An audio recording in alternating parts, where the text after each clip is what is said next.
Good morning everyone, আশা করি তোমরা সকলে খুব ভালো আছো। আমিও ভালো আছি। আর আজকে মহালয়া, তো সবাইকে মহালয়ার অনেক অনেক শুভেচ্ছা। দেখো ভোরবেলায় বৃষ্টি হয়েছে, রাস্তাঘাট দেখেই বোঝা যাচ্ছে। তা বলে তো উৎসবে খামতি হতে পারে না, তাই না? তাই বরকে সঙ্গে নিয়ে সকালবেলায় চলে গেলাম কয়েকটা প্যান্ডেলে। তো প্রথমে এসেছিলাম এখানে লেকটাউনের শ্রীভূমিতে।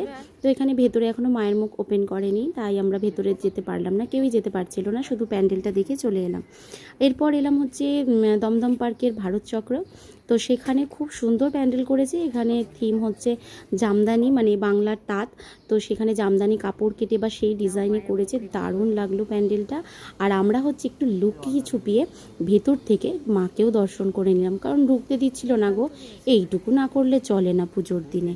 আর লুকিয়ে লুকিয়ে মাকে দেখতে কিন্তু বেশ লাগলো। এখানে খুব সুন্দর প্যান্ডেল করেছে, তোমরা সবাই গিয়ে দেখে এসো। টাটা।